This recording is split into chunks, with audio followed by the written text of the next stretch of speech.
Bonjour, c'est Charlotte Baris. Bienvenue dans La Loupe, le podcast quotidien de l'Express. Allez, venez, on va écouter l'info de plus près. Il y a quelques semaines, nous avons consacré un épisode à un petit pays du Caucase, l'Azerbaïdjan. Si vous l'avez écouté, vous vous souvenez peut-être qu'il commençait par une histoire de punaise de lit. Pour ceux qui l'auraient raté, en voici un court résumé. De l'invasion de ces nuisibles en septembre dernier, au risque pesant sur les Jeux Olympiques et Paralympiques cet été, une journaliste de l'Express a découvert que de nombreux comptes sur les réseaux sociaux, liés à l'Azerbaïdjan, participaient à une campagne de déstabilisation de la France. La raison, nous serions trop proches, selon le pays, de son adversaire arménien. Mais vous allez découvrir dans ce nouvel épisode que ce n'est pas le seul État qui tente de nous fragiliser, loin de là. La Russie et la Chine, elles aussi, multiplient les ingérences contre la France avec une cible bien précise, les Outre-mer.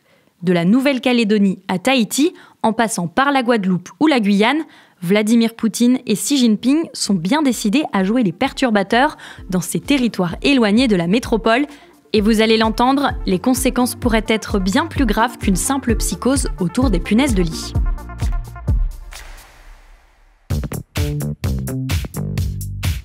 Celle qui a mené l'enquête sur ces tentatives de déstabilisation russes et chinoises, vous la connaissez bien, c'est Alexandra Saviana, journaliste au service Société de l'Express. Bonjour Alexandra. Bonjour Charlotte. Avant de poursuivre, je vais faire à nouveau référence à notre épisode sur l'Azerbaïdjan. Emma Collet du service Monde y évoquait déjà les Outre-mer. L'Azerbaïdjan a présidé ce mouvement de 2019 jusqu'à fin 2023 et a beaucoup mis l'accent sur le passé colonial de la France. Par exemple, en juillet dernier, la capitale azerbaïdjanaise est devenue la ville hôte d'une première conférence contre le colonialisme à laquelle ont participé plusieurs représentants de Nouvelle-Calédonie, de Polynésie française, de Guyane française, de Martinique et de Guadeloupe. Alexandra, est-ce que la Russie utilise le même discours dans les Outre-mer ? Oui, elle s'appuie exactement sur les mêmes ressorts. Contrairement à la France, la Russie affirme n'avoir jamais été une puissance colonisatrice et donc ne pas traiter les Outre-mer comme une colonie. Elle dit « nous allons vous aider », contrairement à la France qui vous laisse pour compte. Et ce sont les mêmes arguments qu'elle utilise en Afrique, comme on en a déjà parlé dans La Loupe. Tout à fait, dans un épisode sur l'influence russe en Afrique, c'était au début de la guerre en Ukraine. Est-ce que ce message trouve aussi un écho en Outre-mer ? Alors effectivement, il y a un personnage qui illustre bien ça, qu'on voit parcourir les Outre-mer depuis quelques années et tenir ce discours. Il s'appelle Kémi Séba. C'est un activiste franco-béninois qui se dit panafricaniste. C'est un mouvement qui lutte contre la discrimination raciale et la colonisation, mais qui milite aussi pour unir les Africains et les descendants d'Africains hors d'Afrique, donc dans les Outre-mer, dans les Antilles par exemple. Il est aujourd'hui visé par une procédure de déchéance de nationalité en raison de ses propos qu'il a tenus contre la France. Parce qu'aujourd'hui, dans ses conférences, il dénonce le système colonial de la France au XXIe siècle, appelle les Noirs à se rebeller pour l'indépendance de leur pays, qui n'est donc pas la France, et il fait même une comparaison lourde de sens. Dernièrement en Guadeloupe, il a dit « Ils sont en train de repeupler la Guadeloupe comme ils ont repeuplé la Palestine. Vous êtes une colonie comme la Palestine. » Ces mots sont très forts en effet. Quels sont ses liens avec la Russie ? Alors, il a des liens relativement ancien avec Moscou. Dès 2017, on le voit sur une photo à Moscou où il serre la main d'Alexandre Douguine, tout sourire, Douguine étant le très puissant idéologue de Poutine. Sous ce cliché, en légende, il évoque un échange fraternel et ô combien stratégique et il annonce une alliance à venir. Tout ça, c'est pas secret, c'est même public, on le voit toujours sur son compte Facebook.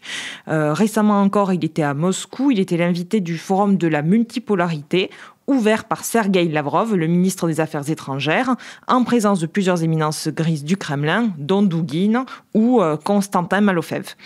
Alors, il n'est toutefois pas non plus assumé que Moscou le téléguide, mais en 2022, plusieurs médias, dont Jeune Afrique et le quotidien allemand Die Welt, ont révélé, documents à l'appui, que Kémi Séba avait touché entre mai 2018 et juillet 2019 environ 440 000 $ depuis des entités téléguidées par Wagner, la fameuse société paramilitaire russe. Ce personnage, Alexandra, est-ce qu'il est très écouté ? Alors oui, les conférences de Kémi Séba remplissent des amphithéâtres en Outre-mer. La maire de Cayenne lui a même remis la médaille de la ville. Il s'est fait prendre en photo aux côtés de 2 députés de l'Assemblée nationale dans les Outre-mer. Ça, c'est l'aspect très médiatiques des ingérences russes, mais ils ont aussi des méthodes beaucoup plus géopolitiques. Lesquelles ? Alors, la Russie s'appuie sur des territoires français contestés par d'autres États, notamment des îlots inhabités. Par exemple, ils essaient de pousser Madagascar dans leur revendication des îles éparses. Les îles éparses, ce sont des confettis qui se trouvent entre Madagascar et l'Afrique, dans le canal du Mozambique. C'est à la France. Et pourtant, la Russie n'hésite pas à dire à Madagascar, si vous voulez les récupérer, on peut vous aider. Ils font pareil avec Mayotte et avec les Comores.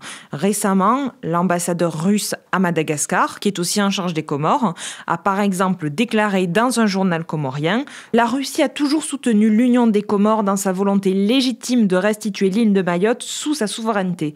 Nous considérons cela comme la condition la plus importante pour l'achèvement du processus de décolonisation globale. » Donc c'est vraiment un soutien actif contre la France, c'est une ingérence assumée, c'est assez inédit, c'est la première fois que la Russie s'implique aussi ouvertement contre la France dans ces territoires-là. Ces méthodes de déstabilisation russe fragilisent donc le lien entre la France et ses outre-mer, et vous allez l'entendre, elles inspirent la Chine, qui va même encore plus loin, puisqu'elle s'invite jusque dans nos laboratoires de recherche.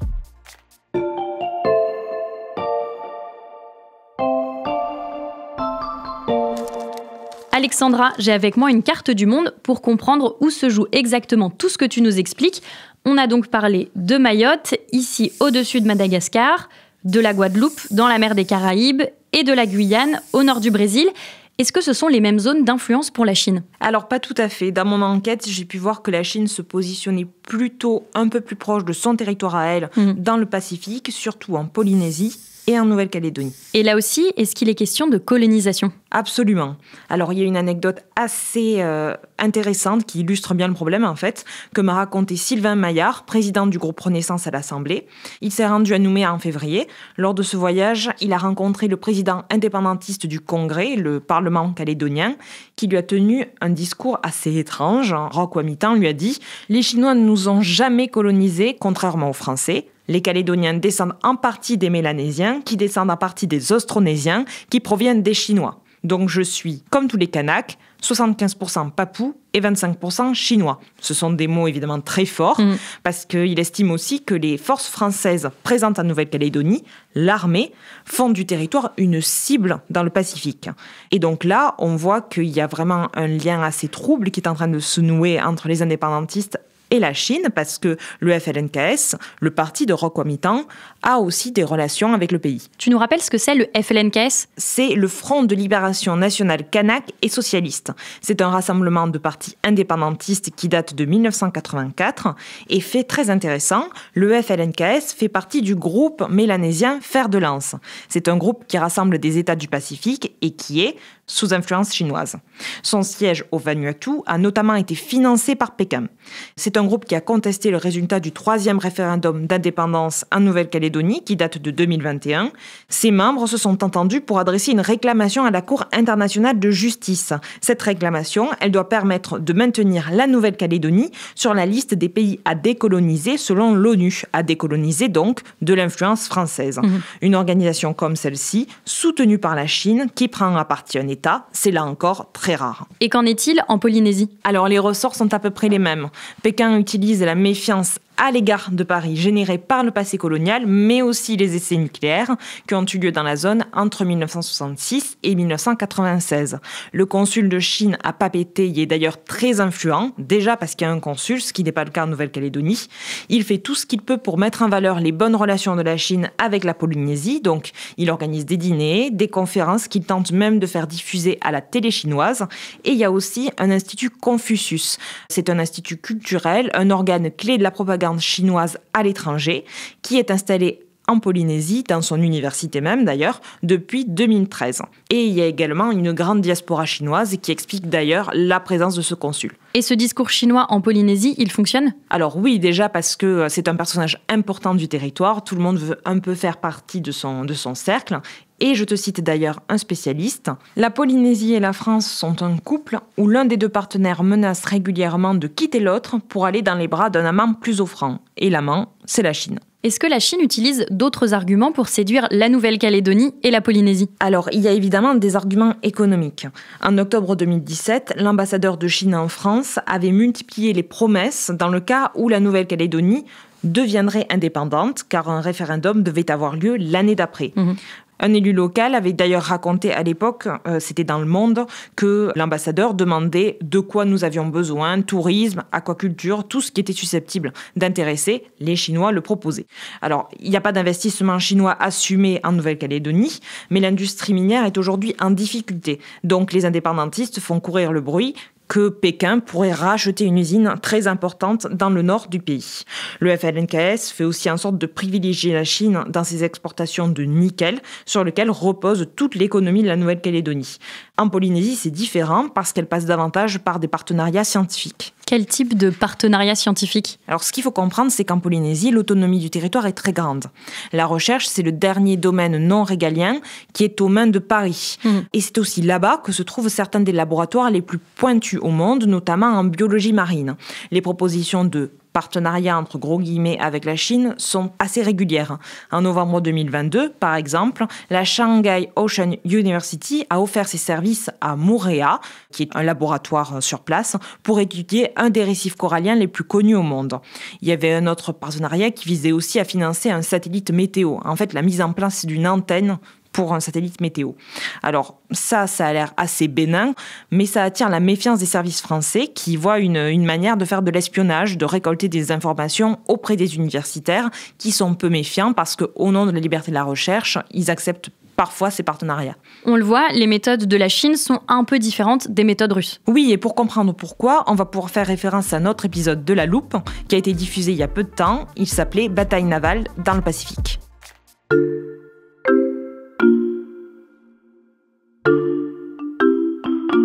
Alexandra, tu évoques l'épisode sur la nouvelle guerre dans le Pacifique. C'était avec Axel Gilden du service Monde de l'Express.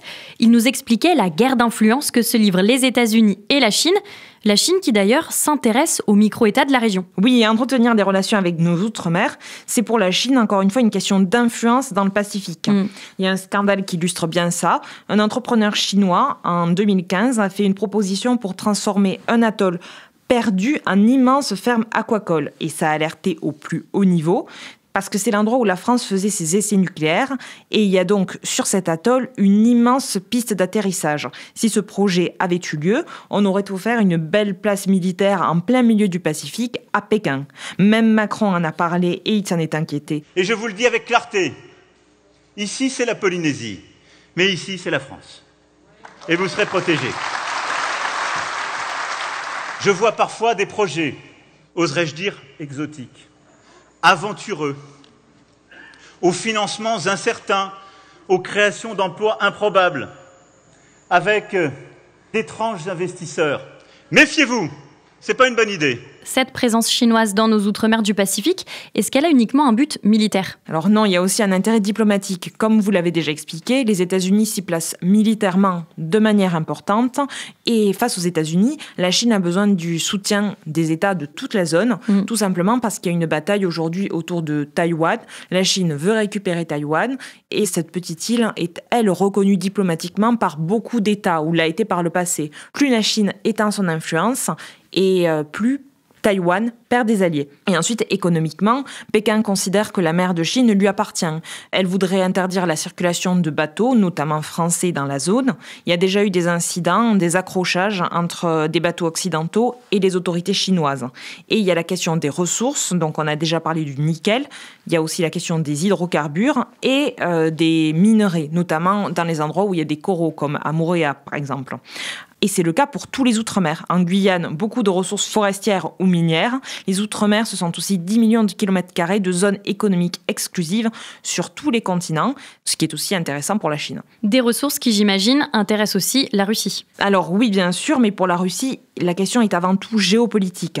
Comme en Afrique, il s'agit de présenter la France comme un État néocolonial afin de se poser un allié des pays du Sud global.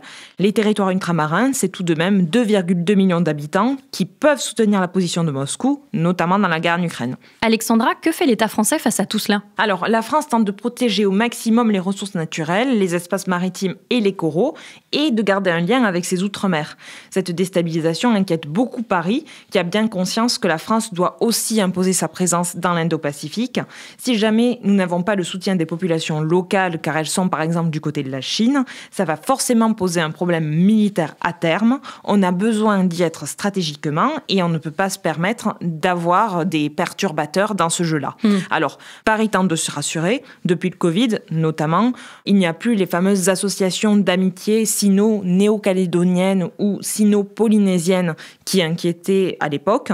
Mais ça ne veut pas dire que ça s'est tout à fait arrêté et il ne faut pas être dupe parce que la Chine est dans une stratégie de jeu de go, me disait une spécialiste, c'est-à-dire une stratégie de long terme, pion à pion, d'infiltration.